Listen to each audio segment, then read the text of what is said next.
สั่งสมไปเรื่อยๆสร้างบุญให้ท่านศีลมั่งเป็นบางครั้งภาวนามั่งเป็นบางข้าวเรียกว่าสร้างสมบุญบารมีไปเรื่อยๆเฮ็ดไปซ้ำตายถ้าเกิดมาเฮาก็บ่มีอีหยังติดโตเข้ามาดอกก็มีแต่บุญเก่าส่งพามาเกิดบุญเก่าศีลเก่าจะไม่ได้เกิดเป็นคนโน่นบ่มีบุญเก่าศีลเก่าบ่ได้เป็นง่ายๆเด้นั่นแหละบางคนก็เป็นคนที่มีผลแห่งทานมากทรงมากเกิดมากในตระกูลร่ำรวยและตัวเองก็ร่ำรวยบางคนก็เกิดในตระกูลร่ำรวยแต่ว่าบ่สั่งสมเรียกว่าทางปัญญาบ่สั่งสมทางปัญญาก็บ่อาจสามารถที่สิรักษาทรัพย์สินสมบัติอันเป็นมูลมรดกเอาไว้ได้นั่นแหละทุกอย่างก็ย่อมมีเหตุมาทั้งเบิดนั่นแหละแต่ว่าพวกเฮานั่นน่ะอยากกินของเก่าให้เอาของเก่าเติมสร้างเป็นของใหม่เป็นของที่เพิ่มพูนขึ้นคนที่เกิดมาร่ำรวยแต่ว่าแม้นสิหาเงินได้หลายรวยมหาศาลคือจังเฮาเห็นพวกเมืองนอกเมืองนาที่เขาก็ตามสุดท้ายแล้วก็เป็นเศรษฐีที่สุดในเมืองคนแต่ว่าไปยากจนและทุกข์ทนทรมานอยู่ในเมืองผีแน่นอนพวกนี้ตกนรกอยู่แล้วล่ะว่าการใดมาของแต่ละคนแต่ละอย่างบางที่ก็โกงมากข่มเหงรังแกเอามากหลายแบบนี่บอกว่าหลายคนที่เป็นเศรษฐีในเมืองคนแต่กลับไปยากจนทุกข์ทนในเมืองผีบางคนอาจจะยากจนในเมืองคนทุกข์ทนในเมืองคนแต่ว่าด้วยผลแห่งการสร้างสมบุญบารมีกลายเป็นเศรษฐีในเมืองผีเหมือนกันเป็นเศรษฐีในเมืองเทวดาท่านทุกอย่างขึ้นอยู่กับตัวเขาเองเบิดแล้วก็อีกอย่างหนึ่งคือการได้ทำบุญไว้ในการก่อนการได้ทำบุญทำทานไว้ในพุทธศาสนาหนทางของผู้รู้ได้พุทธศาสนาการได้สร้างทานบารมีเอาไว้ในหนทางของผู้รู้ตามความเป็นจริงผู้เข้าถึงความจริงแม้นเฮาบ่ทันถึงก็สร้างมันสิต่อไปทางตรงไปข้างหน้าไปทางที่เสียให้เฮาหลุดทางพ้นนั่นแหละหลายแบบหลายอันหลายอย่างเฮาอย่าเว้าหรือว่าไปสรุปเอาอยากเป็นเหมือนว่าภาษีวลีจังซี่โอ้เป็นผู้เลิศโดยลาภจังซี่จนมาก่อนด้วยกันเด้นะยากจนมากก็จะได้มาคอยฝึกหัดท่านสละตัวเองมาเรื่อยๆเขาเจ้าตัดเอามาซื่อๆได้ว่าได้ท่านรวงพึ่งที่ไม่มีแม่ไม่มีตัวอ่อนจังซี่ได้ถวายกับพระพุทธเจ้าองค์หนึ่งผลบุญได้ทรงมากแต่ว่าบางในระหว่างก่อนที่มาฮอดเป็นภาษีวลีมองตกทุกข์ได้ยากก็มีอยู่เด้นั่นบ่แม่นว่าบ่มีเด้ตอนตกทุกข์ได้ยากคือตอนมาเกิดเป็นลูกกษัตริย์แต่ว่าถูกเขาทำประหารพ่อเพิ่นแม่เนี่ยส่งออกนี้ทั้งพ่อนำเสียนำทิ่มชื่อว่าสิใหญ่ขึ้นมาชื่อว่าสิรวบรวมกองกำลังมาต่อสู้เอาเมืองขึ้นได้ก็นั่นแหละลำบากมากก่อนเหมือนกัน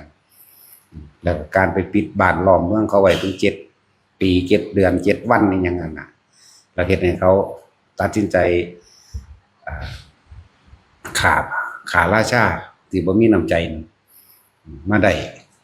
บาปกรรมนั้นมันก็ยังส่งผลมาให้เราฆ่าอยู่ในท้องแม่เรา7 ปี 7 เดือนเหมือนกันทั้งสั้นแล้วจะมีความตกทุกข์ได้ยากอยู่ดอกอย่าเว้าอัตบาทสรุปอยากสรุปเอาแต่ผลมันหลาย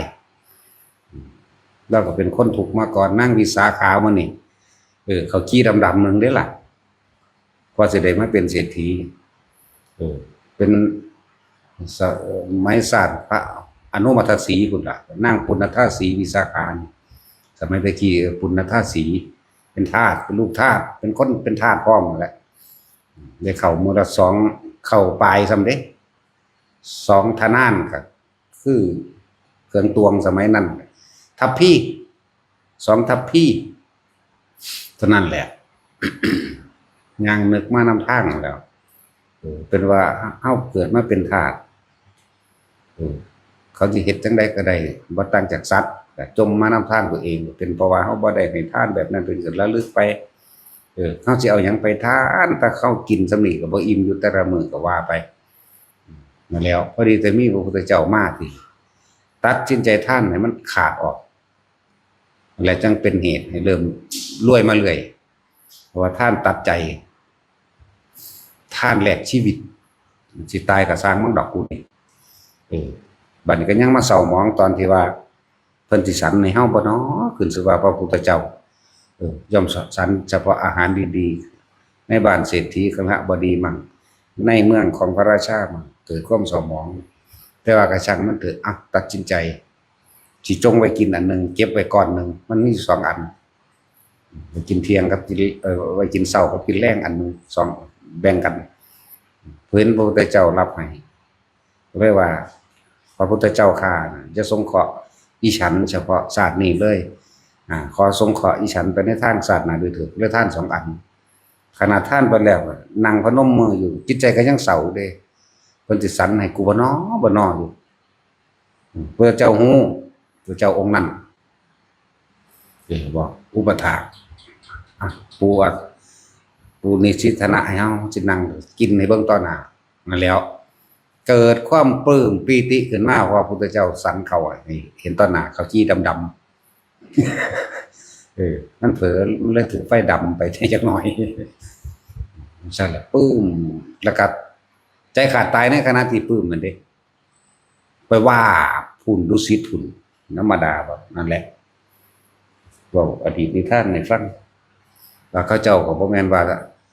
รวยมาเลยดอกเขาเจ้าก็ทุกข์ยากมาก่อน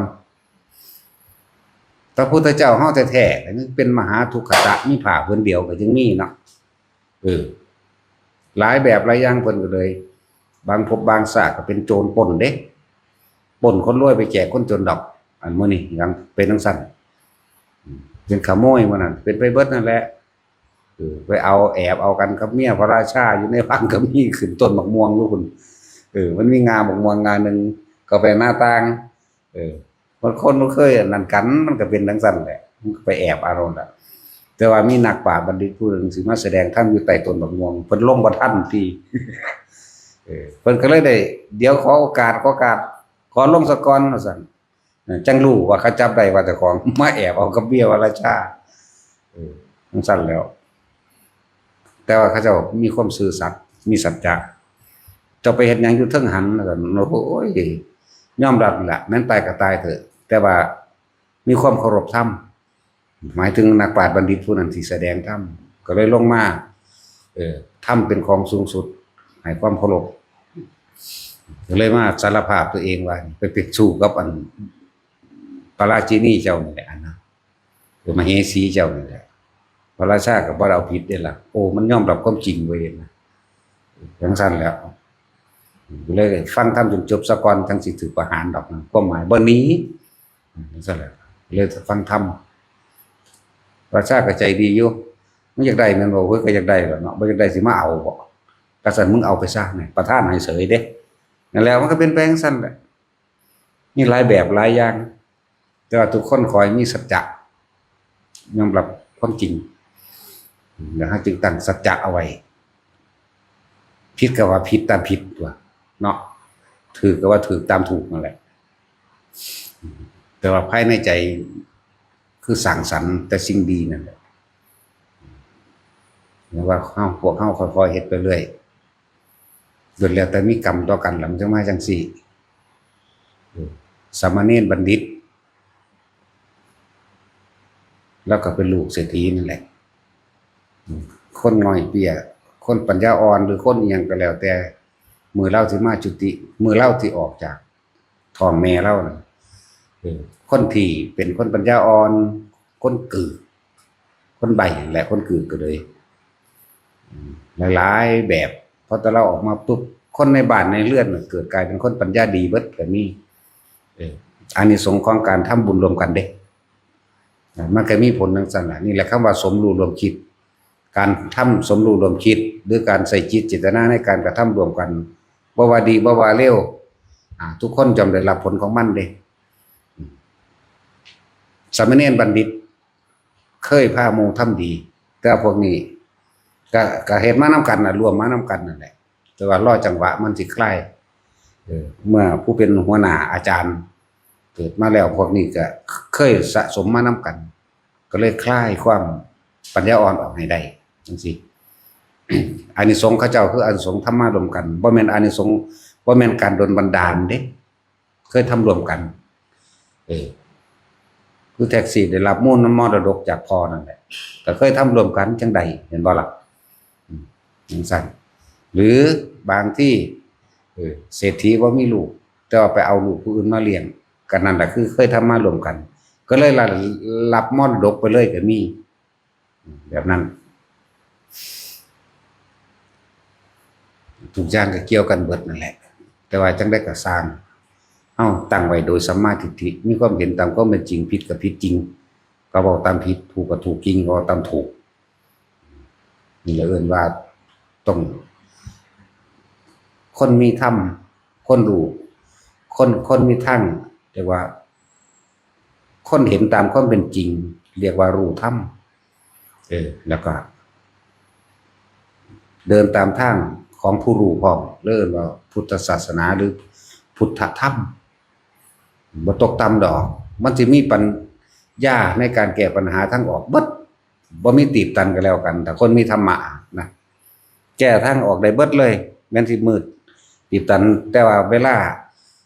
มันสิจวนตัวจริงๆธรรมะก็จอมพุทธขึ้นหาทางออกได้คือเก่าแล้วจงสั่งสมสุตตมยปัญญาได้ยินได้ฟังแล้วใครควรพิจารณาตามแล้วก็สรุปลงเห็นตามความเป็นจริงมีความเห็นตรงแม้นสิผิดก็เห็นตรงจากบ่านั่นแหละจังซั่นหลายแบบหลายอย่างถ้าบ่ฟังบ่รู้เรื่องดอกบ่เข้าใจคิดเอาเองบ่เป็นดอกเนาะเฮาต้องอาศัยคำแนะนำที่พระพุทธเจ้าคือเพิ่นเอาประสบการณ์จริงๆของเพิ่นออกมาเว้าเพิ่นเว้าให้พวกเฮาฟังเสียตามรูปเฮ็ดตามก็เรื่องของเฮาเด้เพิ่นก็บ่ได้บังคับผู้ใดใด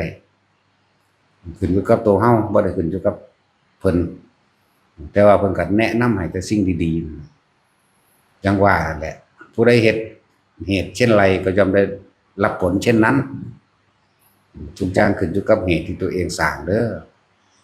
ผู้เพิ่นรู้ผู้เพิ่นพ้นเด้เพิ่นเพียรภาวนาเป็นธรรมดาบ่ภาโกริวิสะจังซี่เป็นกษัตริย์เนาะเพิ่นสิมีขนอยู่ฝ่าตีนมั้งเนาะแต่ชื่อบ่ผิดก็ดีแต่ชื่อผิดก็แล้วไปภาโกริวิสะนี่เดินจงกรม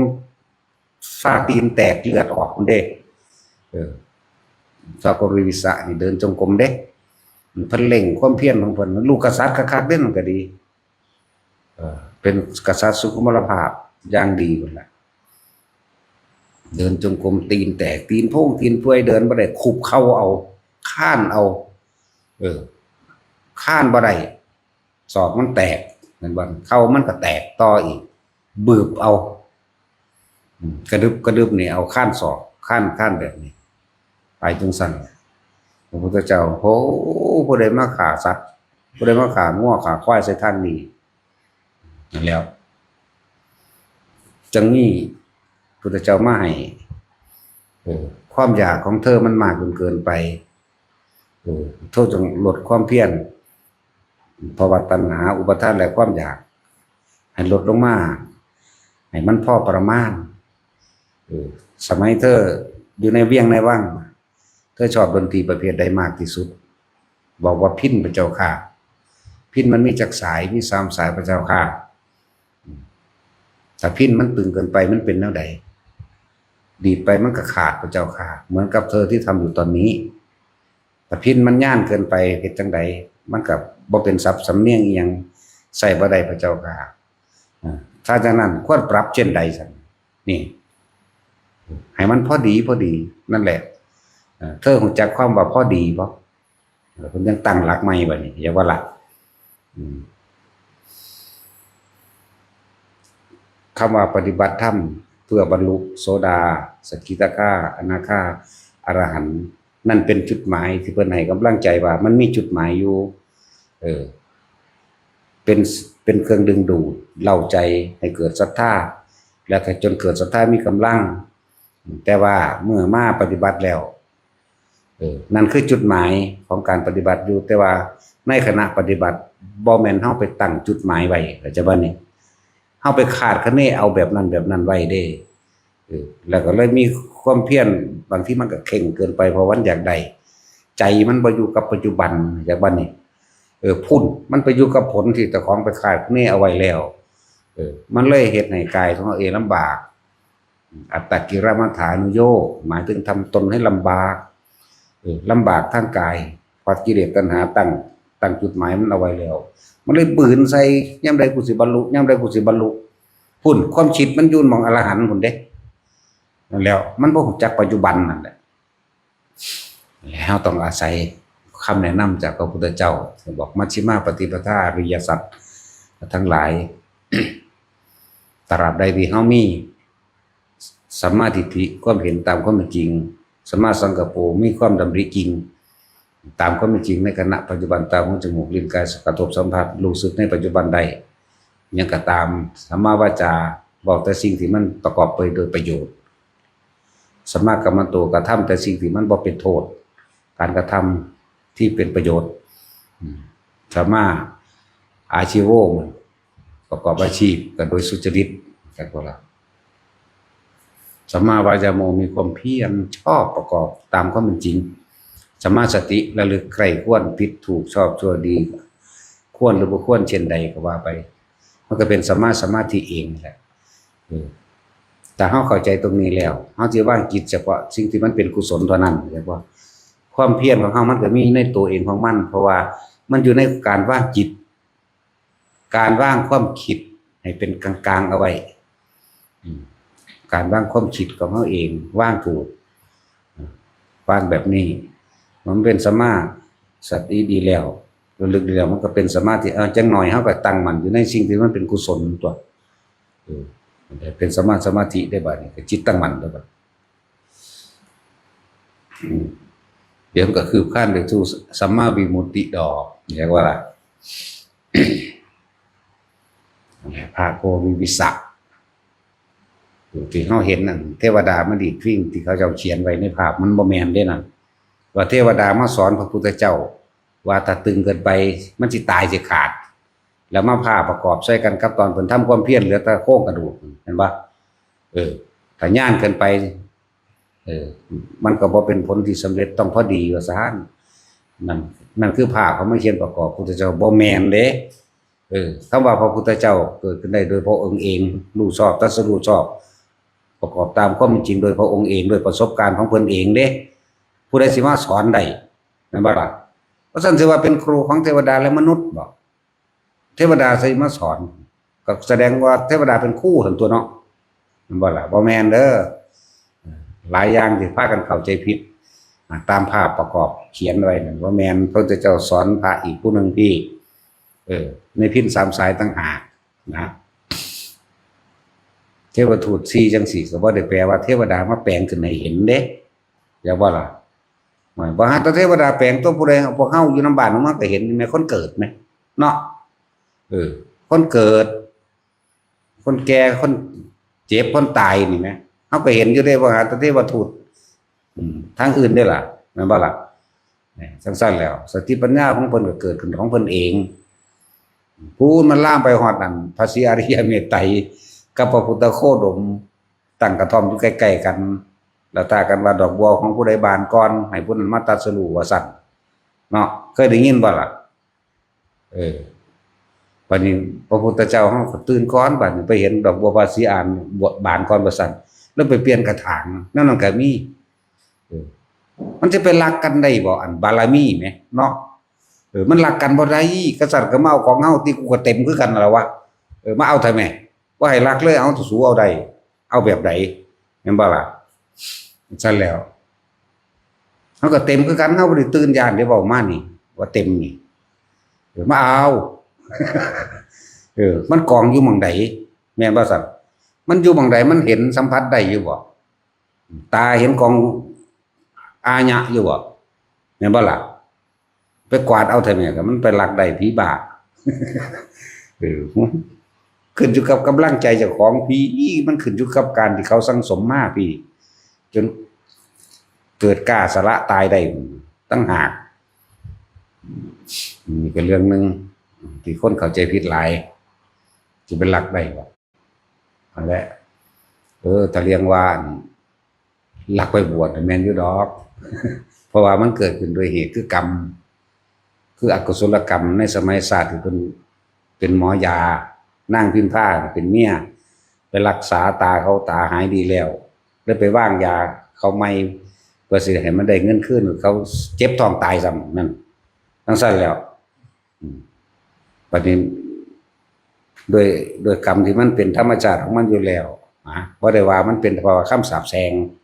ของผู้เมียคนตาบอดดอกเข้าใจบ่ล่ะกรรมเจตนาของนางพิมพ์ผ้าไปเด้จะสมัยนั้นจักสิเราสิวางได้แล้วมันเลยเฮ็ดให้นางพิมพ์ผ้าเป็ดดุจดังว่าผัวตายจากจากวันนี้พอเพิ่นออกไปบวชนั่นคือกรรมนางพิมพ์ผ้าเห็นบ่นี่เขาก็เสียดายอาลัยผัวเขาสั่นแล้วแต่ของเป็นผู้เจตนาตาก็ดีแล้วเห็นแล้วบัดนี้พระพุทธเจ้าให้ใช่มั้ยก็ฮู้อยู่ว่าตามันดีแล้วบ่เฮ็ดหยังอีกเห็นบ่ล่ะแต่ว่าโดยถูกเมียบังคับเรื่องซั่นแหละเขาเลยเจ็บท้องตายเพิ่นก็มากินหมูกินอาหารเจ็บท้องตายคือกันบัดนี้ทั้งซั่นแล้วทุกอย่างมันเป็นเหตุแห่งการกระทำแห่งตนเจตนาสมรู้ร่วมคิดซึ่งกันและกันเด้แต่ว่าล่ะมันถึงมีผลต่อกันเหมือนกันแหละก็พวกส่งเสริมและสนับสนุนเทวทัตโกกาลิกะแม่นบ่ล่ะเขาก็เจตนาสมรู้ร่วมคิดซึ่งกันมันก็ไปนำกันแบบบัดนี้บัดนี้ล่ามมาหาฮอดอาชาติศัตรูพี่เนาะแต่เจตนาสมรู้ร่วมคิดมาคือกันเลยไปนำกันอีกสร้างอนันตริกรรมไปนำกันเลยนั่นแล้วทุกอย่างมีเหตุรวมกันบ่ล่ะซื่อๆมันบ่เป็นดอกนั่นแหละแต่ว่าถ้าเฮาว่าเฮาสิใส่กรรมจนเบิดซะก่อนนึงสิไปนิพพานจะไปฝันเนาะแสนล้านอสงไขยโกรธก็ว่าไปโลดชื่อว่าได้ดอกมันสิใส่เบิดได้บ่มันมีแต่แหกกฎแห่งกรรมออกไปเลยตัวเนาะแหกออกไว้มันบ่ได้แม่นเอามีดฟันภาคงาใหม่มันขาดไปเด้หยุดความคิดเท่านั้นเด้เข้าใจบ่ล่ะแหกได้อันนี้นั่นแหละว่าเฮ็ดไปเรื่อยๆจะตั้งอาจจะคมจะไปหวังขาดเอาแต่คำว่าอรหันต์หลายผู้ใดก็อยากได้เบิดนั่นแหละให้วางไว้ซะก่อนจุดหมายมันที่เพิ่นตั้งไว้โสดาสกิทาคาอนาคาและอรหันต์นั่นเพิ่นเฮ็ดให้เฮามีความหวังอยู่ว่าปฏิบัติไปสำเร็จอันนี้แล้วสิบ่ได้ตกนรกสำเร็จอันนี้แล้วสิได้เกิดต่อไปทั้งสวรรค์นรกสร้างสวรรค์เลยอนาคาแล้วก็ไปนิพพานเลยมันก็เฮ็ดให้เฮามีจุดหมายและเป้าหมายอยู่แต่ว่าเมื่อเฮามาฝึกหัดปฏิบัติแล้ววางเป้าหมายวางจุดหมายไว้ให้อยู่ในปัจจุบันเข้าใจว่าล่ะสั้นแล้ว แต่ว่าสร้างสมไปได้นี่สิไปสร้างสมยามใดเลยตายแล้วมันเฮ็ดยากเด้มันมีแต่ไปหาโมทนาน้ำมูซื่อๆเด้คือว่าเรื่องผีเรื่องเปรตนั่นแหละแต่ของบ่เคยท่านไว้แต่ของบ่เคยเฮ็ดไว้แต่ของบ่เคยร่วมยินดีกับเขาเจ้าเคยท่านเคยฟังธรรมเคยสักส่วนสักจูงไปเข้าวัดฟังธรรมนั่นไปด่าเขาซ้ำอันซั่นแล้วมันจะเอาอีหยังมาเป็นจุดหมายเหตุแต่ว่าแต่ของบ่ได้สร้างเหตุไว้สิจะเอาแต่ผลเนาะมันธรรมดาเด้อันแนวมื้อนี้คนเฮาขนาดเกิดทำกลางศาสนาพุทธมันก็เคยท่านในศาสนาพุทธแหละจังมาเกิดทำกลางศาสนาพุทธแต่ว่าปัญญามันบ่สร้างสรรค์เองเคยท่านอยู่จังเกิดแวดล้อมอานิสงส์ของการคนที่เคยท่านในพุทธศาสนาในศาสนธรรมอันนี้ก็ได้เกิดอยู่ท่ามกลางอยู่ก็สิวิตรอดออกจากสงครามมั่งวิตออกจากภัยพิบัติต่างๆมั่งวิตรอดออกอยู่เด้แต่ว่าแค่ชาตินี้ชาติเดียวก็กลับลงไปใหม่บักขนาดนักคือเฮาบิณฑบาตตักบาตรเทโวเอ้า เขาเจ้าเฮ็ดหยังนั่นฮะเงิดบ่เป็นตาเงิดบ่เขาเจ้าเฮ็ดอีหยังเงิดบ่ล่ะโอ้ยตาหมามันก็หูจักเนี่ยเขาเจ้าเฮ็ดอีหยังมันบ่หูจักฮอดบิณฑบาตเห็นบ่ล่ะนี่แหละมันโมทนาบ่เป็นอันนี้เว้าอันพระเนครบอกว่าอันเขาเจ้าขี่รถมาหน้าเนี่ยเอาขี่มอไซค์ตักสอนก็มาพวกกับเมียไปเรียกน้ำตามาฮอดก็ถามจะไปทางนั้นคนหลายเขาเจ้าเต็มอยู่เขาเจ้าเฮ็ดหยังมันเบิดคำสิเว้าเด้แม่นบ่สัตว์ก็จักสิอธิบายเฮ็ดหยังก็เห็นอยู่บิณฑบาตก็ฮู้จักอยู่ว่าเมื่อออกพรรษาเขาเจ้าตักบาตรเทโวบ่ล่ะอุ้ยสันดานจีโปมอีหลีเด้พวกนี้มันธรรมดาเด้เนาะรู้จักว่าสันดานจีโปมอยู่ในดินนานๆมาคลิกๆๆกันนึงน่ะแล้วก็กลับลงไปใหม่นั่นน่ะก็เห็นอยู่พระเป็นร้อยถือบาตรอยู่แม่อันนั้นมันสิเอิ้นอีหยังฮะตักน้ำบ่หรือแนวใดพู้นแล้วความหมายมันเลวซ้ำตำสาบปัญญาสร้างขนาดนั้นเกิดอยู่ทำกลางนี่แท้ๆว่าเอ้าคือบ่ให้ไปทางนั้นเขาเจ้าเฮ็ดหยังเขาบอกไปทางพุนมันบ่แล้วง่ายเนี่ยเขาเจ้าเฮ็ดหยังบ่นะป๊าดโตมันเป็นตาไปฆ่าถิ่มอยู่เด้สั่งให้มันไปหาพระเจ้าซะบ่พวกนี้เนาะ แต่อยู่โดนมันบาปหลายเองแม่ตอนนี้บาปมันก็เป็นสิตกนรกหรือเป็นอสงไขยอยู่แล้วแม่ถ้ามันอยู่ต่อไปอาจจะตกเป็นร้อยอสงไขยก็ได้นะแต่จังโผล่มาเป็นคนเทื่อนึงอยากว่าล่ะแล้วก็ลงไปไม่อีกจักร้อยจักล้านจังซี่แม่มันบ่ฮู้จักฮอดคนตักบาตรเทโวโอ้ยสารเลวครับ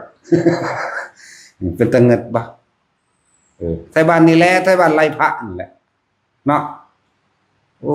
บ่จักหยังคักๆเข้ามาวัดก็เข้ามาเพื่อสิข่มเหงเอาแนวอยู่แนวกินเข้ามาคุ้มเงินคุ้มทองเข้ามาเพื่อสิบอกให้หมู่พระนี่เฮ็ดแบบนี้จักบ่ล่ะมันบ่ธรรมดามันหลายกาจขนาดเด้จังซั่นแหละมาสิแมง โคตรพ่อโคตรแม่โคตรหยังมันเลวสารพัดสัตว์ตรงนี้ให้เป็นสัตว์ทั่วไปอยู่ดอกเพราะว่ามันขายยังไว้เนี่ยมันก็สิได้ไปเป็นเบิดเศษกรรมซะก่อนนั่นแหละมึงขัวแม่งกินนู่นจักตัวมึงก็จะเป็นทุกชาติทัดนั่นแหละจักว่ามึงขากบจักตัวขาเขียดจักตัวหวกจักตัวกีสะแม่งละง่ำจักตัวแม่งคาริโซจักตัวแม่งอีจักตัวปูปลากาไก่สักตัวมึงสิได้เป็นเบิดก็แล้วกันพวกนี้บ่วิตก็แล้วกันมันบ่รู้จักทำบุญมั้ยมันบ่รู้จักทำบุญมันบ่รู้จักให้ทานมันบ่รู้จักอุทิศบุญเด้เนาะตั้งแต่โมทนาบุญคำนี้มันก็บ่รู้จักมั้ยเอาเขาเจ้าพากันเฮ็ดหยังหั่นบ่เหนื่อยป๊าดเงิดบ่พวกเขานี่เงิดจนหัวสิแตกพุ่นแล้วก็จังสิคิดไปจังไดยังสิเข้าใจเขาได้คือเขาคือมีความคิดแบบนั้นบ่ล่ะซั่นแหละบอกให้ทุกคนท่านก็จะไปหวังผลในท่านบัดนี้พวกนั้นมันบ่ท่านดอกแต่ขนาดซอยเหลือพี่น้องขนาดเอาหาอีหยังก็สร้างขอรอขอแลให้พ่อแม่มันยังทวงบุญคุณจากพ่อแม่มันได้คนจังซั่นจักว่าล่ะซั่นแหละก็พ่อแม่มันบ่บอกบ่สอนคือว่าล่ะว่า ติดเม่นเบนมาแนวนั้นเฮานี่บอกท่านก็จะไปหวังผลในท่านจะไปท่านแลกของจะไปขอนั่นขอนี่เป็นนั่นเป็นนี่เจ้าของเฮ็ดเอาอยู่แท้ๆมันบ่ล่ะมันสิไปไสก็เป็นแต่เจ้าของเฮ็ดเอาอยู่จังซั่นแล้วก็ฮู้จักอนุโมทนาสาธุยินดีว่าดีแล้วที่เขาเจ้าทานดีแล้วสิได้เกิดความสงบร่มเย็นดีแล้วสิได้เกิดการแบ่งปันกันเกิดขึ้นจักว่าล่ะก็สาธุนำเขาตัวสาธุไปว่าดีแล้วโอ้ดีแปลว่าจังซี่แหละแล้วเห็นเขาท่านอยู่หม้องใดก็สร้างโมทนาเอาเลยเห็นเขาบวชอยู่ไสก็สร้างโมทนาเอาอนุโมทนาสาธุนำเขาชวนไปทำบุญหม้องหันหม้องนี้เขาชวนไปภาวนาปฏิบัติธรรมหม้องหันหม้องนี้จะไปขัดจะไปขวางโอ้ยก็บ่มีเวลาดอกก็ไปบ่ได้โอ้ข่อยสาธุนำเด้อข่อยจะไปบ่ทันได้ดอกแต่ข่อยขอสาธุนำเจ้าแล้วก็แล้วทั่วบางพวกมันโมทนาบ่เป็นแล่นไปยังไกลเด้ทำบุญทุกแสมก็ได้เบิดบ้านเจ้าของก็มีนั่นเห็นบ่ล่ะนั่นแหละ คือกันเหมือนกันกับที่เฮาเห็นเมื่อกี้นี่อืมอากลากลูกผีรู้จักว่าล่ะเขาเฮ็ดหยังหั่นนั่นเห็นบ่วันนี้พวกผีพวกเปรตอย่างอื่นที่เขารู้จักคำว่าโมทนาเขาหลั่งไหลมาขออนุโมทนาสาธุในผลทานบุญกุศลกรรมดีสวดมนต์อหยังต่างๆได้เบิดเด้แต่ว่าพวกนั้นเฮ็ดงุ่มๆงามๆเรียกว่านั่งซึงลึงเขาเฮ็ดหยังหั่นแบบเดียวกันครับอันจะไปทางนั้นคนมันหลายเขาเจ้าบ่ได้แล้วง่ายเด้เขาเฮ็ดหยังหั่นโอ้ยเหมือนกันเลยผีเป็นๆกับผีดิบผีตายๆเห็นบ่โอ้ยอันเดียวกันคักได้ตีคู่เห็นได้คักนั่นชัดเจนนะแล้ว บอกให้พวกเฮานั่นเวลาทำบุญหยังก็สร้างยินดีเบิดเห็นงานบวชอยู่ไสก็สร้างสาธุโลดมึงสิบวชแบบใดก็สร้างจักบ่ล่ะบวชแล้วก็บ่ไปปล้นไปกี้ไปฆ่าไผดอกเนาะส่วนเขาสิจะปฏิบัติหรือบ่ปฏิบัติก็สร้างกูเอาตัวนี้ก่อนจักว่าล่ะเอาตัวบวชก่อนนั่นแหละให้จักโมทนาเขาเจ้าไปวัดพุ่นวัดพี่จะไปอิจฉาบางพวกภิกษุนักบวชเนาะถ้าเขาว่าไปวัดนั้นวัดนี้ไปสาบแช่งเขาพร้อมเด้เนาะเห็นว่าหวง ตัวบ่มีปัญญามีแต่ตัณหาหวงยันเขาไปศรัทธาผู้อื่นด่าเขาก็มีอดรกให้เขาก็มีพวกนี้สแกนกรรมก็มีผู้ใดไปมองหันมันตกนรกเบิดกันไปหาแตะมึงนั่นบ่จังสิไปสวรรค์ตัวมึงเองอยู่ในจมอยู่ในเวกีแท้ๆยังบ่รู้เรื่องเนาะอันนี้ก็มีจอบถ้าจับผิดจับถูกก็หั่นแหละนั่นแหละบอกมาทั้งหลายทั้งปวงนี่ปล่อยวางเด้อสำหรับพวกเฮานั่นน่ะสิ่งทั้งหลายทั้งปวงบ่ควรยึดมั่นถือมั่นเกิดหยังขึ้นบ่เกิดหยังขึ้นก็สร้างมันก็แค่นั้นแหละอีหยังก็ดี แต่ว่าถ้าบ่ฟังคำอธิบายแนวนี้บ่เข้าใจเด้มีแต่ว่าตัวเองถูกมีตัวเองเก่งเข้าใจบ่เนี่ยความคิดกูนี่ถูกก็หมู่กูได้ยินได้ฟังมาจังซั่นจังซี่จริงๆบ่นี้ได้ฟังแต่งขึ้นมาเองก็สามารถยกขึ้นมาหักล้างผู้อื่นได้บ่ธรรมดาเด้แนวมึงบ่รู้จักเขาดอกเห็นบ่หั่นอเมริกาเฮ็ดจังซั่นจังซี่มันเคยไปอยู่บ่เนาะบ่เคยไปแต่ว่ามันจักสนะก็หาแนวมาต้านนั่นแหละทุกอย่างขึ้นอยู่กับต้นเหตุนะเหตุปัจจัยโยทุกอย่างมีเหตุเบิดจึงเป็นเหตุเป็นปัจจัยให้เกิดมาผู้เหตุปัจจัยให้ไปตกอยู่ในนี่สัตถันตรภัยอันเกิดจากสงครามเพราะเขาสมรู้ร่วมคิดกันเด้เขาจึงไปเป็นจังซั่นจักว่าล่ะคนพวกนั้นก็บ่แม่นว่าบ่เคยเกิดมาพบพ่อพุทธศาสนาเด้พวกอยู่ฮามาสพวกอยู่อิสราเอลพวกอยู่ยูเครนหรือหยังก็แล้วแต่ที่เขาสู้กันอยู่นั่นเข้าใจบ่ล่ะบ่แม่นว่าเขาบ่เคยเกิดมาพบพ่อเคยเกิดมาพบพ่อผู้นำเขานั่นบ่มักพระองค์นี้ต่อต้านและชักจูงหมู่พวกทั้งหลายมาขับมาไล่เด้มาขับไล่เผากุฏิวิหารเฮ็ดให้เพิ่นลำบากเห็นบ่ซั่นตกนรกมหาเวกีเป็นผ่านจัก10อสงไขยหมดล่ะขึ้นมาเป็นคนเทื่อนึงมาเฮ็ดอีกนี่เห็นว่านี่มาเฮ็ดอีกบัดนี้ก็กรรมเศษกรรมอันใดที่เขาเคยเฮ็ดไว้เคยเผาเคยไหม้เคยพังบ้านเพิ่นเคยทุบอุแอ่งน้ำเพิ่นเคยขวางทางบิณฑบาตอาหารเพิ่นเจ้าของก็อดเองเฮาเห็นนี่เฮาก็สลดใจซื่อๆเด้เรียกตนบ่เรียกตนว่าเข้ามาบัดนี้ระลึกไปเบื้องต้นเหตุผลกรรมระลึกไปเบื้องต้นเหตุมันยังน้อยเห็นบ่นี่หมายถึงเฮาไปเห็นเขาเฮ็ดแบบใดน่ะมันยังน้อย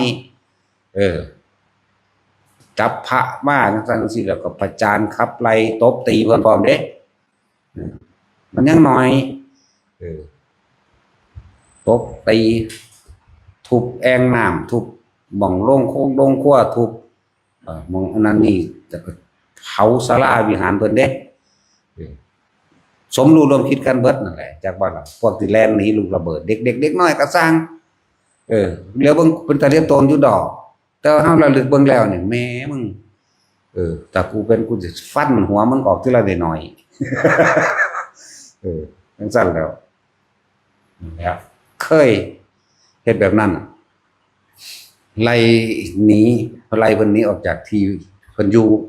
แต่ของเลยบ่มีประเทศที่อยู่อยู่ที่แรกอันคือเจริญน่ะต่อไปต่อมาเห็นบ่นี่ด้วยผลกรรมอันนี้มันให้ผลได้บัดนี้จรวดระเบิดยิงกันมีแต่ความหวาดระแวงบ่นั่นแหละเศษกรรมนึงเด้อันที่เฮาเห็นเขาสู้กันอยู่เดี๋ยวนี้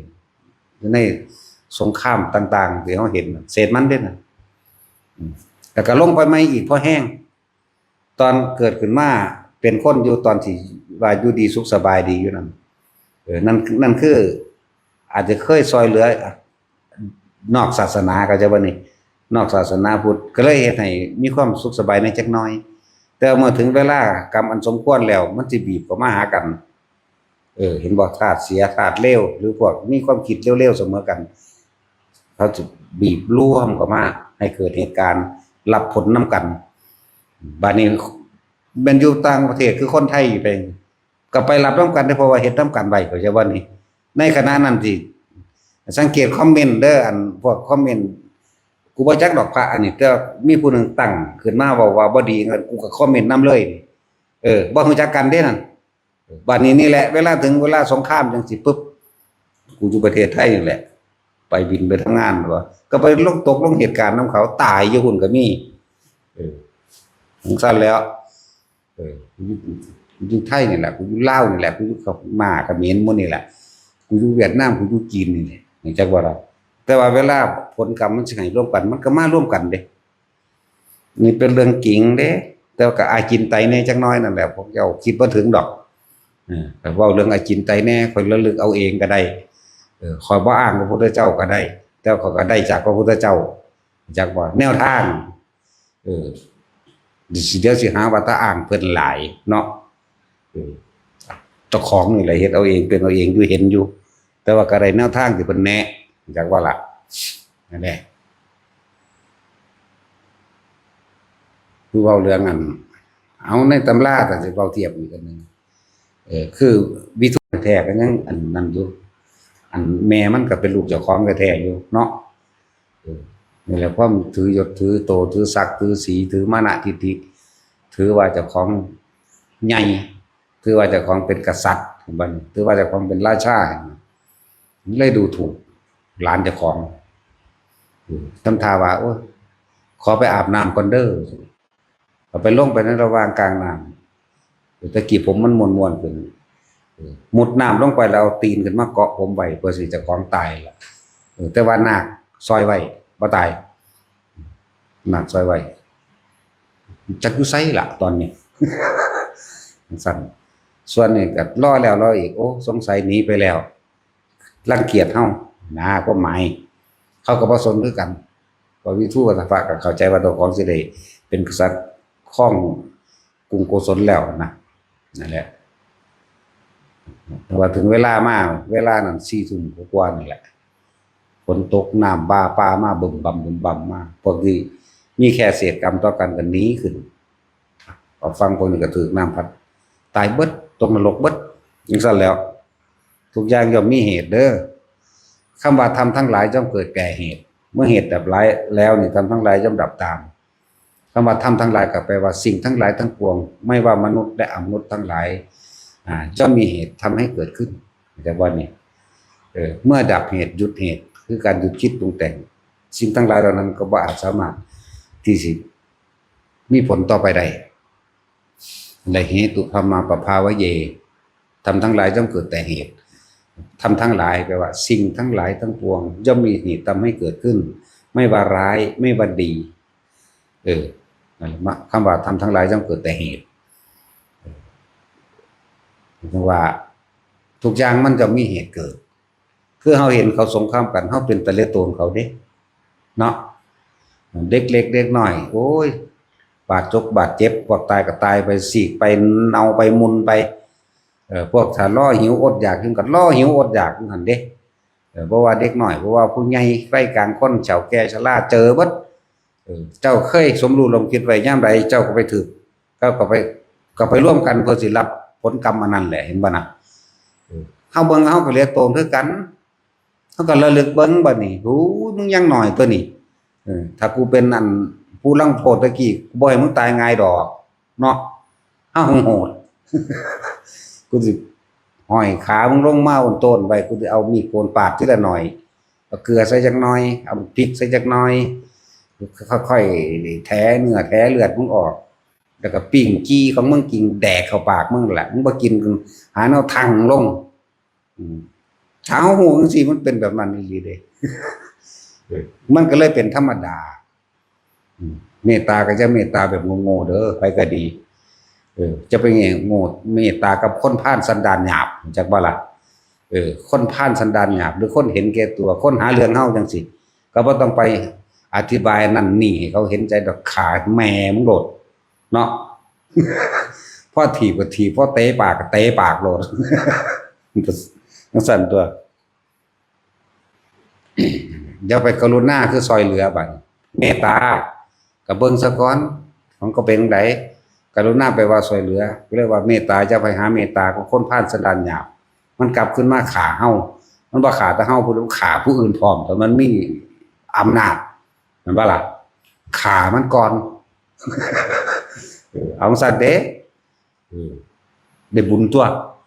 แล้วเฮาปราบผู้ร้ายแม่รู้จักบ่ล่ะบาปดอกฆ่าคนเลวนั่นน่ะบาปมาจากไสซ้ำกันแล้วกับฆ่ายุ่งเนาะยิ่งทุกมื้อนี้กฎหมายเสื้อหยังบ่ได้รัฐบาลเสื้อหยังบ่ได้ข้าราชการเสื้อหยังบ่ได้มีแต่ความเห็นแก่ตัวฉะนั้นเฮาต้องปกป้องตัวเอง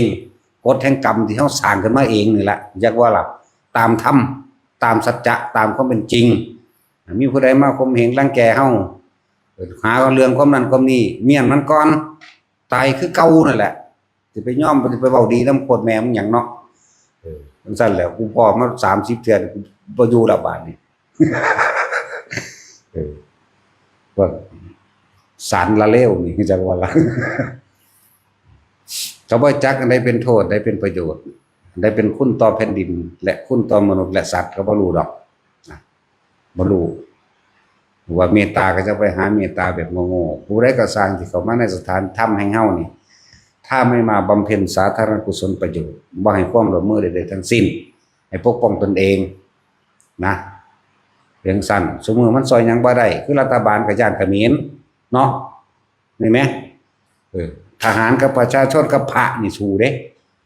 ทหารพระและประชาชนสู้บ่ย้านเนาะแต่ว่านักการเมืองย้านเด้มันมีบักใดจกขึ้นไปแจกข้าวแจกน้ำเขาเนาะแม่นบ่ซั่นบักใดอีใดมีแต่ไปด้อยค่ามีแต่ไปว่าเขามีแต่เฮาอยู่ซั่นแม่นบ่ล่ะแล้วทหารประชาชนและพระสู้นั่นแหละเขาปกป้องพวกนั้น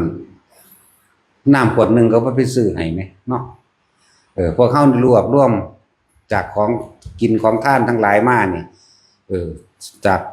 ประชาชนเฮานำกันนี่แหละกับหมู่พระสงฆ์องค์เจ้าเฮานี่เฮาก็ยังซอยเหลือกันไปช่วยเหลือพึ่งพาซึ่งกันและกันเด้นี่ช่วยเหลือผู้อื่นก็คือการช่วยเหลือตนเองนั่นแหละแต่อันนี้คือการปกป้องรักษาแผ่นดินของเราเอาไว้ถ้าเฮาบ่มีแผ่นดินเฮาสิหากินหม้องใดสิสร้างบ้านแปลงเรือนอยู่หม้องใดแม่นบ่ล่ะแต่ว่าพวกรัฐบาลเขาย้านน้ำกดนึงก็บ่ไปซื้อเด้เพิ่นบ่ออกข่าวออกเคอมาไปเห็นบักใดอีหาสันดานหมาใดเลยแม่นบ่ล่ะพอมาแล้ว00ว่ะจักมันมีหาแม่มึงหยังบ่มีซะดีกว่าสมัยตะกี้สมบูรณาญาสิทธิราชพอปกครองลูกไหมเฮ็ดจังได๋ก็สร้างเจ้าฟ้ามหากษัตริย์หรือพระเจ้าแผ่นดินนี่ไม่ทำลายลูกตัวเองไม่ขายแผ่นดินเห็นบ่บ่ขายแผ่นดินบ่ขายชาติบ่โกงบ่กินไม่ทำลายลูกตัวเองประชาชนทุกคนก็คือลูกเพิ่นเป็นเจ้าของแผ่นดินนั่นแล้วพวกคนในคุณทั้งหลายเหล่านั้นเอาจักเจ้ามันไปเฮ็ดหยังมันมาทางนี้ร้อยยิงแมงตายโลดสูผู้ใดก็ฮู้อยู่ดอกบ่ออกสื่อก็ดีเนาะนั่นแหละยิ่งมันถิ่มมันก็สิแต่ว่าถ้ามันไปเป็นปุ๋ยใส่กกไม้นี่ก้นไม้ตัวนั้นก็สิกั้นใจตายอยู่บ่อยากกินมันแม่นบ่มันสารเลวย่ำหลายก็เลย บ่อยากกินมันเด้โอ้กูตายดีกว่าต้นไม้นั่นก็เลยคือกันแหละกับเทวทัตเบิ่งเด้อหลุมที่เกิดสูบเทวทัตน้ำใสใสดินอยู่ในหั่นก็เกิดกลายเป็นดินหินแข็งๆเด้สัตว์ตัวหนึ่งก็บ่มีแบคทีเรียก็บ่มีจุลินทรีย์ก็บ่มีคือกูยอมตายดีกว่ากูสิมาไก่กินบักฮานี่เข้าใจว่านี่ ต้นไม้ก็บ่มีเด้อันนี้มันจริงเด้อนี่พวกนี้ก็ไปบินไปเบิ่งที่อินอยู่หม่องมันพุ่นล่ะอยู่หม่องมันเป็นพุ่นล่ะเขาเอาแนวล้อมไว้อยู่ต้นไม้อยู่ข้างๆก็สร้างบ่ดูมันกั้นใจตายเบิดเลยกูสั่งคักอยากบ่ล่ะ ต้นไม้ข้างๆตายเบิดดินก็เกิดกลายเป็นดินที่คือดินดาวอังคารนี่แหละบ่มีสารอาหารอิหยังดอกสัตว์ตัวหนึงก็บ่มีน้ำก็ใสดิ่งๆอยู่เด้เดี๋ยวนี้แหละเบิ่งดูมันเป็นตาหน้ารังเกียจขนาดใดเนาะซั่นแล้วสมน้ำหน้ามันดอกมันยืนกลางจังซี่ดอกแต่ว่ามือซุกเข้าไปได้แผ่นเหล็กแดงตีนข้อเท้ากลางอยู่พุ่งไฟเสียบใส่ยุงสั่นแสนพระพุทธเจ้ามันจังสิพ้นนะจักสิจักกระสงไขแล้วแสนพระพุทธเจ้าแต่พระพุทธเจ้าเดียวนี่กูพอแห้งแล้วเนาะบ้าตัวแสนสมน้ำหน้ามันนะเอามันเฮ็ดเอาเองเด้ล่ะบ่ได้มีผู้ใดเฮ็ดให้เด้ล่ะเนาะพุทธเจ้าให้โอกาสตลอดตอนบวชก็มาใหม่ๆปฏิบัติดีปฏิบัติชอบเด้สำเร็จอภิญญาสมาบัติ8พุ่นเด้ได้อภิญญา5เหาะเหินเดินอากาศแสดงฤทธิ์ได้เบิดทุกอันทุกอย่างเสือกว่าเจ้าของสิเก่งที่เห็นบ่ล่ะอยากฆ่าพระพุทธเจ้าเป็นใหญ่ขึ้นมาเองเห็นบ่ล่ะแนวมื้อนี้มันบ่มีผู้ใดแนะนำสั่งสอนมันเด้มันคิดของเราเองเนาะจังซั่นแล้วพูนมันเครียดมาตั้งแต่สมัยเป็นพ่อค้ารับซื้อของเก่านำกันมันกำดินขึ้นมากำหนึ่งกูสิจองอาฆาตบากหมางจองล่างจองเว้นกับมึงตลอดเท่าเม็ดดินซั่นวานดินขึ้นทั้งฝ่ามึงดูสารเลวจังซั่นแล้วเนาะบ่ทันเฮาก็แล้วกันนา บ่มีโอกาสทันกูก็แล้วกันนาจังซั่นแหละเอาจิตที่ควรข่มก็ข่มเนาะชี้ยกบุคคลที่ควรยกก็ยกขึ้นแม่นบ่ซั่นอันสารเลวก็สมควรเอามาประจานกับประจานเป็นตัวเนาะบ่ควรเอาอย่างนะมันอยู่ไสกันนี่ไผเห็นอยู่บ่ล่ะมันอยู่ในนรกมหาเวกีแม่หม่องสุดท้ายแม่นั่นแหละขนาดเบิ่งหม่องมันตายทนไม่ก็กั้นจะตาย พวกสัตว์ทั้งหลายอันเป็นจุลินทรีย์แบคทีเรียที่เลี้ยอย่างมันก็กั้นจะตายเบิดเลยกูเกิดนี่กูตายดีกว่ากูตกนรกเองดีกว่านะมันธรรมดาเด้นั่นแหละสารเลวเป็นซั่นฉะนั้นพวกเขาต้องคำของพระพุทธเจ้าคำว่าตนแลนะเป็นที่พึ่งของตนโดยอาศัยธรรมที่เราศาสดาได้เป็นผู้ค้นพบตามความจริงไว้แล้วอันนี้แหละเป็นที่พึ่งเฮาเองใจว่าล่ะจะไปพึ่งว่ารัฐบาลทั้งใดสิมาซอยเฮาจะไปพึ่งว่าหน่วยงานของรัฐอหยังสิมาซอยเฮาดอกพวกตำรวจทางสารเลวครับเนาะข่มเหงรังแกประชาชนมีแต่สิปรับเขาอย่างเดียวเลยก็เศร้าสั่งก็เหียดมันเด้พวกกันเนาะบ่มีดีหรอกเบิดนั่นแหละดีหาแม่งหมดแล้วเบิ่งแนวไปหาจับตะพะพวกเขายาบ้าก็การไล่แท้กันบ่กล้าไปใกล้เขาเนาะสู่ตะกับพระล่ะมันพระกับกูเบิ่งแน่กูพระพานเด้กูบ่ได้สนใจเด้เราตายแรกเด้อไปก็ดีมันบ่แรกมันก็ตายอยู่แล้วนี่ เห็นว่าซั่น หาจับพระว่าเขาสอนผิดทั้งสั่นทั้งสี่ไปว่าเขาผมไม่ถูกใจว่าสั่นเบิ่งดูมันเอาความคิดของมันเด้โอ้ยสมซื่อมันอยู่ดอก แล้วก็หลายบักหลายอีพร้อมเด้เนาะแนวมื้อนี้พระนงทนายมันก็หาเงินเลี้ยงครอบครัวมันซื่อๆดอกอยู่สะอ่อนแม่มึงบ่มีความยุติธรรมในโลกนอกจากเฮาสร้างกันเองบ่มีผู้ใดนำความยุติธรรมมาให้เฮาได้เฮาต้องสร้างขึ้นมาเองสร้างโดยกฎแห่งกรรมเฮาเองนี่แหละจักบ่ล่ะเฮ็ดจังได๋มันก็ตายอยู่แล้วดาแล้วมันยังเสียดายตัวมันเองอยู่ดอกนะชื่อเสียงก็มียศถาบรรดาศักดิ์ก็มีแต่เฮาบ่มีดีเนาะกูบ่มีหยังได้กูแลกกับมึงเด้แม่นว่าซั่นเดี๋ยวกูเฮ็ดมึงตายได้ผู้หนึงคนอื่นอาจสิสุขสบายเป็นแสนเป็นล้านเนาะได้บุญนั่นแหละ พวกป้าไม้ยังสิพระไปทุดงกับไปหาไล่ออกเด้นี่ก็พวกโตสารเลวคือกันนะจักบอกเวลามันไปหาตัดขายเองเนี่ยมันว่าถูกกฎหมายเนาะที่เราเป็นแสนต้นล้านต้นขนไปเป็นพันสุ่งร้อยหมื่นสุ่งเนาะไม่ว่าล่ะผู้ใดก็พออยู่นะจะญาตินะบอกแมงหลุดความจริงสักอย่างนะเงินประสันบานันไทยบ้านไปเก็บเห็ดจับบุกรุกสั่นบุกรุกโคตรพ่อโคตรแม่หมดเนาะไทยบ้านไปหาเห็ดไปหาเอาไม้ฟืนมาพ่อได้หนึ่งเขาเผาไฟจับเขาเผาทานจับเรื่องนั้นปืนยิงปากมันหล่นนะสูนั่นแล้วร่วมตัวกันเด้อผู้ใดถูกรังแกข่มเหงแต่ละบ้านถ้าเป็นตำรวจเขาไปตีมันจะได้โรงพักเขาไปตีลุยมันเลยจะไปญาติถ้าเป็นพวกป้าไม้เขาไปกระทืบปากคนอยู่ในห้องมันโหลดพ่อจูบก็จูบพ่อเผาก็เผาโหลดพวกนี้สุกมือนี่มันบ่มีศีลธรรมยังกันแหละข้าวกระจ้องมีธรรมละศีลเหมือนกันนั่นแหละจากว่าละเอาความจริงเขาว่าโหลดพวกนักกฎหมายกับเบียนเบงไปเบียนเบงมาหาเป็นแต่แนวกินเฮาดอกวายมันจากหลอดจะค้นบ่นักกฎหมายนี่วันบ่ได้หลอดเด้ลงมหาวิกีนะแล้วมันก็บ่ได้บัญญัติความตายบ่ได้ดอกแต่บ่ล่ะบ่ได้มีกฎหมายห้ามตายนะบ่มีตายเหมือนเดิมนั่นแหละโอ้เลยล่ามมาแนวจังซี่เลยบาดนี้ห้วยล่ามแล้วก็ล่ามแมงโลดเนาะแหละให้ทุกคนพึ่งพาตนเองจะไปมีความหวังว่าหน่วยงานนั่นหน่วยงานนี่สิมาให้ความยุติธรรมกับเฮาบ่มีมากินเฮาอย่างเดียวแม่นบ่ล่ะคู่กับกินเงินค่าอาหารกลางวันเด็กน้อยอู้สารเลวอย่างซุมื้อนี้หาแต่วิธีสิกินเงินกยศจังซี่ก็หาแต่วิธีสิเพิ่มต้นเพิ่มดอกให้เขาบัดให้เขมรกันฟรีเนาะรัฐบาลนี่ย่านเขมรแม่นบ่อีหลีเด้เบิ่งเนี่ยอุ้ยเกรงใจคือหยังสั่นดดๆดาวๆอยู่บ่กล้าเฮ็ดอีหยังเขาโอ้ย เงิดหลายประชาชนร่วมตัวกันโลดสู่ไปเลยบางอย่างมันมีบ่กี่คนหรอกมันสั่งตำรวจได้ก็ฝากแมงตำรวจด้วยกันแล้วตำรวจก็คนชาวบ้านด้วยกันตัวเนาะใช่แล้วเดี๋ยวก็ว่าพระอีหยังยุยงให้แต่คนเป็นจังซั่นจังซี่ก็กูบ่เป็นพระจักว่าล่ะกูก็บ่ฮู้ว่ากูเป็นหยังคือกันเด้ อันใด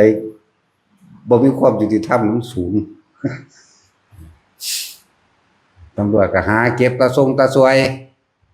เขาขายของอยู่ในห้างร้านโทรศัพท์นำเก็บเอาเบิดบ่งั้นบ่นี้เด้ว่ากันป้าไม้ก็หาไล่เอาที่ดินนำสปกนำนั้นนำนี้ผู้ใดก็สร้างได้ก็ถือว่าป้าไม้มาหาเรื่องซั่นจังซี่สิพากันถ่ายรูปบนใบหาเรื่องเขาไปแจ้งจักบ่ล่ะแจ้งพวกกันยังปปชไปแจ้งไปซื่อๆล่ะที่จริงเขาก็บ่เฮ็ดกันดอกบ่มีหยังยุติธรรมจักอย่างปปชรับแจ้งไว้แล้วต่างๆให้สู้จะไปเฮ็ดได้บาทนี่นี่มันแข็งกินบ่ได้สู้ไปจะกินแหมสู้ไปเอาผู้อื่นไปจังซี่เด้นี่คือความจริงจากประสบการณ์จริงนั่นแหละเรื่องกฎหมายนั้นเป็นเรื่องไว้ข่มเหงได้เฉพาะคนที่กำลังอ่อนแอคนบ่สู้เท่านั้นมันเฮ็ดได้แต่กับคนทุกคนยากแต่คนมีเงินเฮ็ดบ่ได้เนาะร่วมตัวกันตัวบ้านใดก็สร้างพี่น้องกันร่วมตัวกันซอยกันตัวถ้าเฮาบ่ปกป้องตนเองไผสิปกป้องให้ตำรวจเฮาจะบอกว่าสารเลวที่1เด้เนาะที่1ซุมื้อนี้มันยังบ่ได้แล้วล่ะ เอาแม่บักใดบ่โกงบ่เคยไปขูดรีดให้กูตายแม้เพียงคนเดียวเอาบ่มีแต่เฮาบ่ว่าจังซี่มันก็บ่ทำท่าออกกันนั่นดอกตะกี้ก็โกงมาก่อนเนาะจังทำท่ามาปรับตัวไว้ซื่อๆเด้จังซั่นแล้วสู้บ่แม่นคนเนาะกินเป็นแต่สู้บ่โอ้ย นั่นแล้วคู่กับโกงอาหารกลางวันแล้วก็โกงเงินกยศต่างๆเงินที่เขายืมเรียนจังซั่นเอาต้นทบดอกเอาดอกทบต้นจ่ายก็บ่เบิดเป็น นี่นี่แหละกินฮอดเบิดตัวอันนโลดรัฐบาลก็ย่านเขมรย่านต่างประเทศแต่ว่าบ่ย่านคนในประเทศเดียวกันเขาส่งเขาส่งน้ำเขาเฮ็ดเขาเฮ็ดน้ำเขาเฮ็ดอันนี้กินหมุนเวียนใส่ถุงผ้าซึ่งกันและกันบ่ย่านเด้ไปย่านเบิดย่านบ่ได้หน้าย่านเสียหน้ากับสังคมโลกโอ้ยมึงบ่สแตกเข้าบ่อันสังคมโลกนะความจริงแล้วในสุดท้ายแล้วมันเป็นเรื่องระหว่างสองประเทศพี่น้องบ่มีผู้ใดมาลงทุนสู่แทนเขาให้ดอกนาเนาะเนี่ยหอยเว้านะแม่แนวจังซี่แหม จะบอกแต่เรื่องนิพพานหลายมันนิพพานอยู่แล้วล่ะใจว่าล่ะบ่แนวนี้แน่เลยหลายๆคนโฮใส่กันโหลดจังได๋มันก็สู้คนหลายบ่ได้ดอกมันสิเอาแต่เข้าไปผิดกฎหมายนั่นผิดกฎหมายนี่มาตรานั้นมาตรานี่โอ้ยบัดยามสิตายมามันคือบ่มาตราเนาะมันสู้คือบ่พากันออกห้ามป่วยและห้ามตายแน่เนาะอันนี้เขาออกมาไว้แต่ข่มเหงคนทุกข์คนยากนะอย่างสั่นนี่เป็นความจริงอยู่แล้วนะพวกป่าไม้หากินหาขูดรีดเอาน้ำนั่นแหละวันกองอนุรักษ์สัตว์ป่ากูก็เห็นเอาปืนบักใหญ่ๆคนไปหายิงเอาหมูป่ามาขายดังไงไทยบ้านขายให้หมูป่าแน่ยิ่งกวางแน่บางหันบางดีนกเป้าใส่ปืนกล่องได้ยิงเอา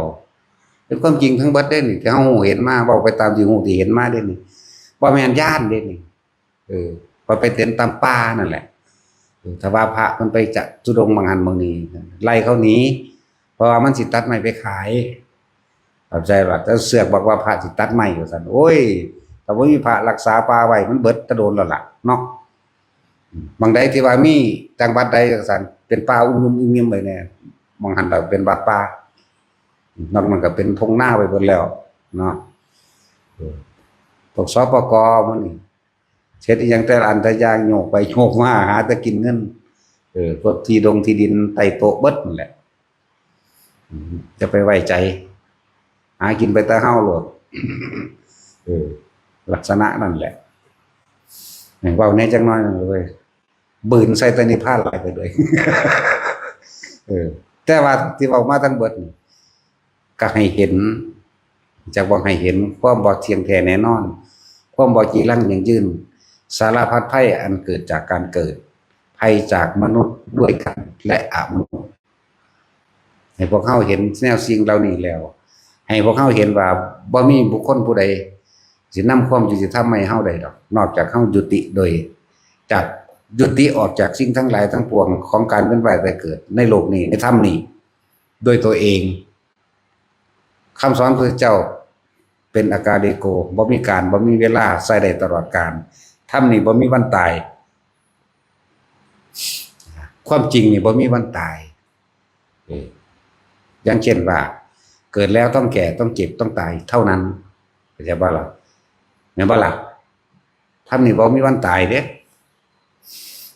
เกิดแล้วที่จะไม่ทุกข์ทรมานไม่มีเกิดแล้วที่จะไม่เป็นโรคไม่มีนี่คือธรรมคือบ่มีวันตายทุกคนเกิดขึ้นมาด้วยความเห็นแก่ตัวเมื่อหมดความเห็นแก่ตัวนั่นแหละจึงจะไม่เกิดที่บอกมาเนี่ยให้พวกเขาเห็นสารพัดภัยที่เกิดจากมนุษย์และอมนุษย์นี่ภัยอันเกิดจากความโลภความเห็นแก่ตัวของคนเขาบัญญัติเขาเฮ็ดกฎหมายมาเพื่อที่จะข่มเหงคนด้วยกันเองเด้เขาคือบ่สร้างยานอวกาศพาเฮาไปนิพพานแน่พวกนักวิทยาศาสตร์ก็ดีเนาะเขาคือบ่ออกกฎหมายกันตายให้แน่ก็บ่มีจังซั่นล่ะหลายอย่างอัตหิอัตโนนาโถนี่เป็นจริงตลอดกาลเนาะบ่มีผู้ใดนำเฮาออกจากวัฏสงสารอันนี้ได้เด้ถ้าเฮาบ่นำตัวเฮาเองวันนี้ผู้ใดมาปกป้องเฮาได้เด้แต่เฮาบ่ปกป้องตนเองตามความเป็นจริงเด้แต่ถ้าปกป้องโดยความขี้โกงหลอกลวงเฮาก็บ่พอใจกันนะถ้าปกป้องตามความเป็นจริงว่าถูกข่มเหงจริงรังแกจริงเนี่ยสัตว์ลุ่มก็แค่ตายล่ะไผก็เลยเกิดมาตายบ่แห้งเนาะย่านหาแมงยังภาษาคนตั้งแต่บ่แม่นคนเฮาก็ยังบ่ย่านอยู่ภาษาคนนั่นแหละหลายแบบคู่ก็หากินแบบคู่หมดละ คุณธรรมศีลธรรมมันบ่มีคุณค่าความหมายแบบนั่นแหละแต่ว่าเฮาต้องปกป้องตนเองเด้อพึ่งพาตนเองเด้พอเห็นอะไรเห็ดแมงโลด ว่าแต่บอกรอดตามความเป็นจริงเนี่ยรอดแบบให้มันอยู่ในศีลในธรรมนะกฎหมายกับศีลธรรมมันแต่ว่าถ้ามันบ่ตีคู่กันถ้ามันบ่นั่นมันบ่เป็นตาเด้เมื่อว่าผิดกฎหมายผิดกฎหมายเอาคำว่าผิดกฎหมายจะต้องมีผู้เสียหายชีวิตและทรัพย์สินเด้นั่นบ่นี่แน่ก็เป็นกฎแห่งกรรมหรือเป็นธรรมเด้อันนี้จึงจะเรียกว่าได้อันนี้เอาตะกินตนาการมาว่าให้เฮาเนาะมาล้อกูถืนมึงบักใดอีใดก็เลย พระกูอยู่นี่เป็นร้อยมันจาก200 ตีนอยู่เด้เนาะอันละโครงการที่เลวระย่ำที่สุดตามที่เฮาประสบการณ์ทางหน้าคือตำรวจข่มเหงคนรังแกร้านอาหารเขาอยู่ดีๆไปหาข่มขีกดขี่ข่มขืนเด็กในร้านเขามันอุ้ยสารพัดแต่ก็อ้างว่าเจ้าของเป็นผู้รักษากฎหมายเป็นบ่ซั่น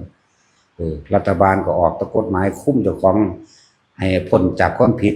แล้วก็ย่านเขมรย่านต่างประเทศแต่ว่าบ่รักษาน้ำใจคนในประเทศอยู่กินอยู่น้ำกันเนี่ยบ่ได้เห็นใจผู้อื่นย่านผู้อื่นเป็นสันอีหลีเด้เนาะ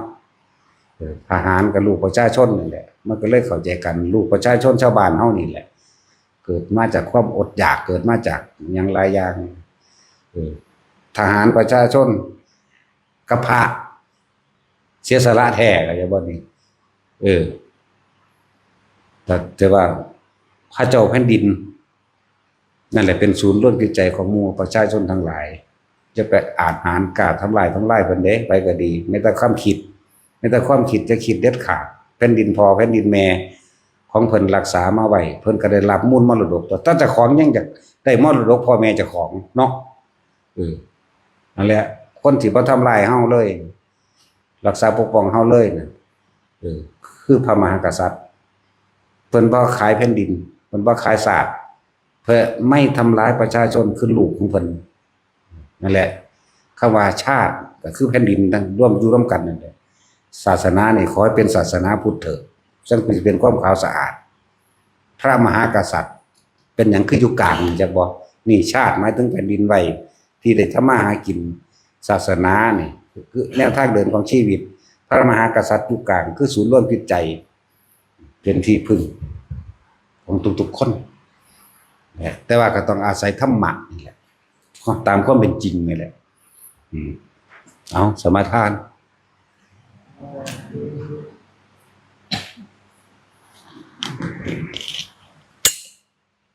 ะโมตัสสะภะคะวะโตอะระหะโต